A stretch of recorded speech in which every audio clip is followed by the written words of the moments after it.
வணக்கம் நண்பர்களே, இன்னைக்கு டே 32. நான் எதுக்காக 90 டேஸ் கன்சிஸ்டன்சி சேலஞ்ச் சொல்லிட்டு ஒரு வீடியோ போட்டுட்ருக்கேன் அப்படின்னா, என்னை நானே கம்ப்ளீட்டாக சேஞ்ச் பண்ணுறதுக்காக தான். காலேஜ் டைம்லலாம் ஆசையாக இருக்கும் ஃபிட்னஸ் ரிலேட்டடாக வீடியோ போடணும்னு சொல்லிட்டு ஒரு வழியாக அந்த ஜேர்னியை ஸ்டார்ட் பண்ணி கொண்டு போயிட்டு இருக்கேன். இன்னைக்கு ஒரு மேரேஜ் ஃபங்க்ஷன் போகிறோம். தம்பி 2 பேரும் குளிச்சுட்டு வரேன்னு சொல்லிட்டு போனானுங்க. 1 மணி நேரம் கழிச்சு தான் வந்தானுங்க. வந்தோன்னே மேரேஜ் ஃபங்க்ஷனுக்கு கிளம்பிட்டோம். அங்கே போனோன்னு நம்ம வேலையில் இறங்கிட்டோம். சீரியஸாகவே இன்னைக்கு மீல் சீட் பண்ணக்கூடாதுன்னு தான் போனேன். அங்கே போய் மட்டனை பார்த்தோன்னு ப்ரோட்டீன்ரா விட்டுறாதான்னு சொல்லிட்டு மைண்ட் சேஞ்ச் ஆகிடுச்சு. அதனால் மட்டனை மட்டும் சாப்பிட்டுட்டு வீட்டுக்கு கிளம்பி வந்துட்டோம். ஸோ எல்லாருமே என்ன நினச்சிட்டு இருக்கீங்கன்னா, டெய்லி மோட்டிவேஷனில் தான் எல்லாருமே ஜிம் போகிறாங்கன்னு. ஆனால் அப்படி இல்லை. நீங்கள் எவ்வளோ பிஸியாக இருந்தாலும், எவ்வளோ டயர்டாக ஃபீல் பண்ணாலும், இன்றைக்கி ஜிம் போக வேணான்னு உங்கள் மைண்டு சொன்னாலும் நீங்கள் ஜிம் போகிறீங்க பார்த்தீங்களா, அதுதான் டிசிப்ளின் அண்ட் கன்சிஸ்டன்சி.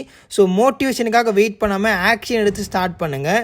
ஈவினிங் போல் அக்கா சிக்கன் மோமோஸ் செஞ்சு கொடுத்தாங்க. அதை சாப்பிட்டுட்டு தம்பி மீன் வாங்க போகலான்னு சொன்னால், சாப்பிட்ற மீன் இல்லை வளர்க்குற மீன்.